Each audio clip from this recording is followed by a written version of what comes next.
é a Vicky do Julgando o Livro pela Capa e a gente tá aqui pra mais um vídeo do canal. Antes de tudo, aperta o sininho aqui e se inscreve que vem muita coisa legal por aí. Vamos lá, solta a vinheta.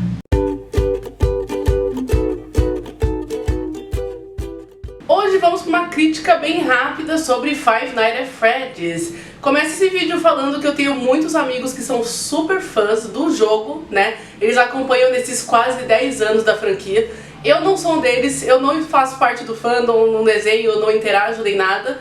Mas eu assisti o filme porque eu tava super na curiosidade, porque eu amo filmes de terror. Por mais que tenham fãs adultos da saga, que a gente sabe que tem, não tem como não falar que a fanbase não é composta por pré-adolescentes, porque grande parte é crianças e pré-adolescentes. Eu falo crianças porque tem muita criança de 10, 11 anos que gosta, e a gente também tem os adolescentes de 12, né, a 15 anos que gostam bastante.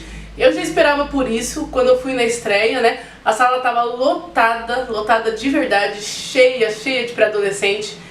Todos quase vestidos, né, não só com cosplay, mas com fantasias inspiradas mesmo, né. Tem gente que nem sabia o que era cosplay, mas estava lá com o lookzinho inspirados nos personagens. E eu achei muito legal porque é que nem o fenômeno da Barbie. Todo mundo vestido de Barbie, né, e em Five Nights at Freddy's todo mundo vestido dos personagens, né. E assim, eu não jogo, nunca joguei o jogo, mas eu assisti muitos gameplays e vídeos de teorias antes mesmo de assistir o filme, porque eu tava intrigada mesmo. Eu tenho muitos amigos, adultos mesmo, que são fãs da série de jogos, e eu falei, bom, por que não, né? Deixa eu ver alguns vídeos pra tentar entender o conceito antes de ver o filme. Dificilmente eu faço isso, mas dessa vez eu quis fazer, porque eu sei que é um jogo super complicado, tem muitos livros que adicionam informações ao jogo, então eu queria estar preparada pra assistir, pra ver qual era o nível de fidelidade do filme em relação ao jogo. A gente tem vários jogadores famosos, como Mark Plier, por exemplo, do YouTube, ou Cory Kenshin. São grandes nomes e a fanbase deles é basicamente infantil e pré-adolescente.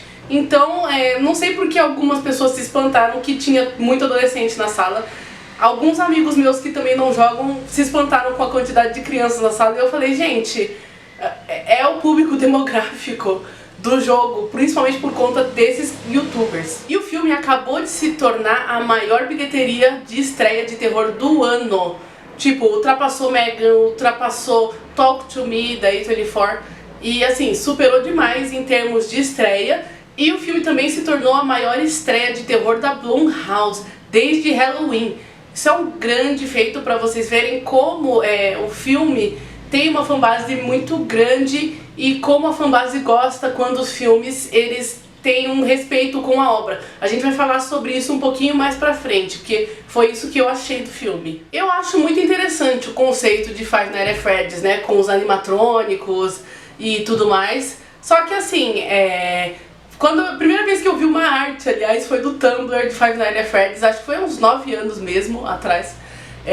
Nossa, e parecia realmente uma arte super infantil, assim, dava pra ver que foi uma criança que desenhou. E assim eu falei, meu, foi uma criança que desenhou isso aqui, né? Parece tipo Baby First Gore. Porque é assim que eu vejo Five Nights at Freddy's. Por mais que tenha uma fanbase adulta, eu acredito que ele ainda é muito leve em alguns termos. As novels, pelo que os fãs me falaram, que são amigos meus, são mais pesadas. Mas eu vejo assim, eu acho isso engraçado e eu acho legal, porque na minha época das crianças dos anos 90 a gente não tinha terrores assim pra criança. O máximo que a gente tinha era Goosebumps, que aliás até hoje eu tenho medo, aliás, viu, do clássico. Do novo não, mas do clássico ainda me dá um arrepio, só de ouvir aquela musiquinha do piano. Vou até deixar um trechinho aqui, sabe? Olha, essa música dá arrepio até hoje. Mas a gente só tinha essas referências e assim, também tinha as crianças que nem eu, né, aleatória, que com 9 anos estava assistindo Pânico, sabe?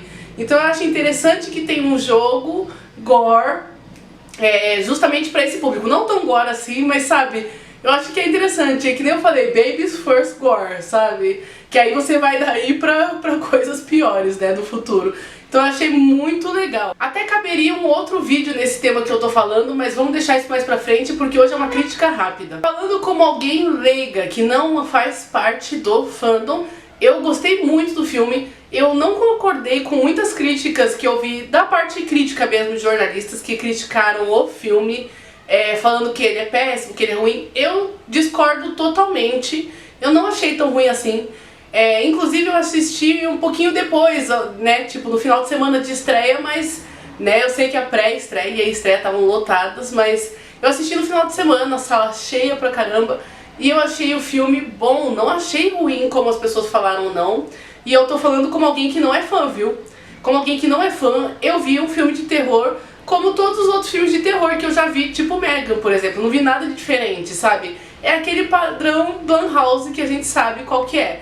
Que não chega a ser aquele padrão de qualidade de alguns filmes de terror, por exemplo, da Universal, por exemplo, mas eu acho que ficou muito bom mesmo assim ao que se propôs e com a limitação PG-13 de idades, que eu acho que restringe um pouco, né, o nível de terror, mas mesmo assim eu achei muito bom ao que se propõe. Claro que faltaram algumas coisas aqui e ali, principalmente uma coisa que me incomodou muito foram as reações de alguns personagens com algumas informações. Não pareciam que eram pessoas reagindo a uma informação de tipo, olha o tamanho desse animatrônico que você tá vendo, e você tá achando que isso é super natural? Eu não sei se eu perdi essa vibe do jogo de que as pessoas do ambiente, elas naturalmente aceitam que existem esses animatrônicos possuídos, mas eu senti que algumas das reações dos elencos deixavam a desejar um pouco. Na trama a gente acompanha o Michael, interpretado pelo Josh Hutcherson, que é um guardinha, né, um guardinha de shopping. Ele é demitido desse emprego e aí ele arranja um bico em uma pizzaria abandonada dos anos 80. Esse personagem ele sofre de PTSD por ter perdido um irmão muito cedo, e a partir daí ele começa a tentar investigar o que aconteceu com o irmão dele enquanto ele trabalha nessa pizzaria, e ele tem que cuidar dessa pizzaria e dos animatrônicos. Tudo muda quando ele descobre que os animatrônicos têm vida própria e se mexem sozinhos. É aí que começa o terror. O filme faz até que um bom trabalho assim de explicar, entre aspas, o conceito por trás desses animatrônicos e tudo mais, mas eu confesso que eu só entendi um pouquinho mais porque eu assisti os gameplays, assisti vários vídeos de youtubers aqui, inclusive do Cory Kenshin, que aparece no filme e é um dos gamers. Isso é outra coisa que eu achei legal, que você vê que o filme foi uma carta de amor aos fãs do jogo especificamente, tanto que eles trazem os gamers, né, os youtubers que divulgaram o jogo há 9 anos atrás, e eles estão lá na tela. Isso mostra um respeito que os criadores tiveram com a fanbase. Mas assim, eu achei muito interessante o conceito, mas eu só entendi porque eu vi muitos vídeos desse cara e de outros que nem Markiplier, por exemplo. Fora isso, eu acho muito complicado, não só pro filme, mas pro jogo também, quando uma mídia como essa precisa de livros para explicar o conceito. Eu sei que tem muitos mistérios do jogo que até hoje tem jogadores que não entendem e não sabem o motivo de estar lá. Só que aí um amigo meu falou que tem os livros, acho que são uns 10 ou até mais livros. Amigos meus, assim, que são leigos também e que não jogam e assistiram o filme, eles não gostaram e me explicaram que assim, faltou muita informação. Um deles falou isso pra mim, sabe, tipo, faltaram peças-chave pra eu entender totalmente a trama. E assim, falei, não sou jogadora, eu percebi muitas mudanças assim, básicas, em algumas coisas, tipo do que eu vi no gameplay e do que eu vi aqui, como até o personagem Michael mesmo, algumas diferenças, algumas semelhanças, mas em geral eu achei que o filme foi bom. Eu entendo quem não curtiu, mas eu particularmente gostei bastante. E já para os fãs mais adultos também, que já fazem parte de outra geração, um momento que foi da gritaria foi a aparição do Metal Lillard, porque ele foi um marco dos anos 90 para minha geração, né? Que são os millennials. Ele fez Pânico, ele fez Scooby-Doo e uma infinidade de outros filmes de terror que marcaram os anos 90, né? 13 Fantasmas. E aí agora ele tá marcando essa nova geração de terror com Five Nights at Freddy's. Olha só isso, eu senti como se fosse uma passagem de bastão, tipo da minha geração pra geração de agora, das crianças nascidas a partir de 2020 pra cima, sabe? Eu achei muito legal isso, e é muito bom ver o Metal Lillard de novo fazendo um filme de terror, isso é muito legal. Falando em terror, como filme de terror, Five Nights at Freddy's não inova muito, a não ser pela questão dos animatrônicos, mas eu acredito que Willy's Wonderland, que é um filme com o Nicolas Cage, que é de antes, também tem o mesmo conceito de animatrônico. Acho que funcionou um pouquinho melhor porque é um pouquinho mais adulto. Novamente eu falei que o PG-13 restringe um pouco a história, mas eu entendo por que eles tomaram algumas decisões específicas.